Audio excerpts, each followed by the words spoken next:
शास्त्र लिखता है कि इस लोक में भी शुभ कीर्ति हो, परलोक में भी शुभ गति मिले, जिससे अमर हो नाम तेरा, वही कर्म कमा, वही कर्म कमा।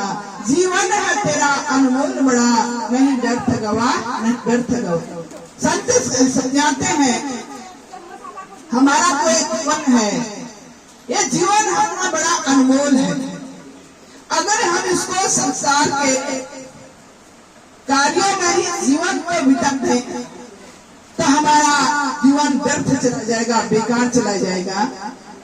एक बार एक महात्मा जी मार्ग से गुजर रहे थे।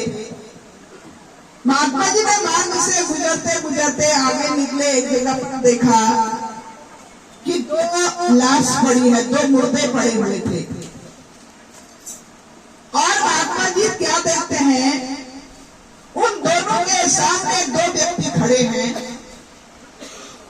महात्मा जी और नजदीक गए तो यहाँ पर वो क्या देखते हैं महात्मा जी कि एक व्यक्ति उस लाश को, उस मुर्दे को डंडों से पीट रहा है, बहुत जो है उसे पीट रहा है।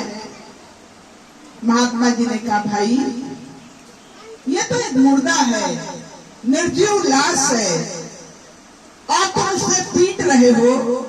चाहे तुम इसे पीटो, चाहे इसे तुम काटो, चाहे तुम इसे जला दो, इसे दर्द तो होने वाला है नहीं, इससे महसूस तो होने वाला है नहीं, इसके अंदर से महसूस करने वाली वो शक्ति तो निकल गई। तुम इसके साथ ऐसा क्रूरता का व्यवहार क्यों कर रहे हो?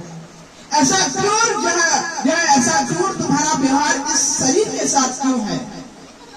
उस व्यक्ति ने मुड़ करके महात्मा जी की तरफ देखा और कहा महात्मा जी मैं इस शरीर की आत्मा हूं, मैं शरीर की आत्मा हूं। इस शरीर के द्वारा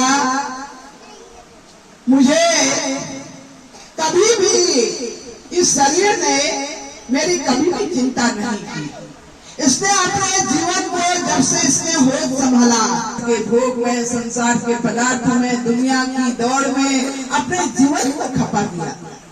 और कभी इसने ये नहीं सोचा ये जीवन को चलाने वाली जो सत्ता है इसके गौर नहीं किया, संतों की अवहेलना की, आत्मज्ञानियों की अवहेलना की। कभी भी अपने जीवन के अंदर में नहीं सोचा कि हमको एक दिन संसार को छोड़ करके जाना भी पड़ेगा।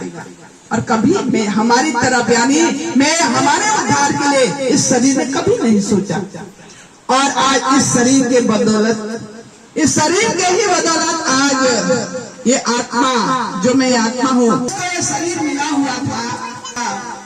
आत्मज्ञान को प्राप्त करने के बाद इसने परमात्मा के नाम की साधना की, भगवान के नाम का सुमरन किया, साधन किया, सेवा की, संतों की सेवा की, और सतगुरु महाराज जी के यह चरणों का जो इसने सानिध्य प्राप्त किया। इसने दूसरी आत्मा शरीर की पूजा कर रही है। तो इससे हमें क्या समझ में आता है कि भगवान ने, परमात्मा ने देखो हमको मनुष्य का जीवन दिया है। जीवन के अंदर जैसे हम इस शरीर की रक्षा करते हैं, शरीर की रक्षा करने के लिए हमको भोजन की आवश्यकता होती है, वस्त्र की आवश्यकता होती है, इस शरीर की हर जरूरतों को हम पूरी करते हैं। शरीर का खुराक है, शरीर का भोजन है, रोटी सब्जी दाल। इसी प्रकार से शरीर के अंदर शरीर को चलाने वाली आत्मा है, और आत्मा के द्वारा ही शरीर का अस्तित्व है। अगर आत्मा शरीर में है तो आंखें देख सकते हैं, कानों के द्वारा हम सुन सकते हैं, वाणी के द्वारा हम बोल सकते हैं। हर क्रियाकलाप इस शरीर के अंदर में आत्मा के बदौलत हो रहा है।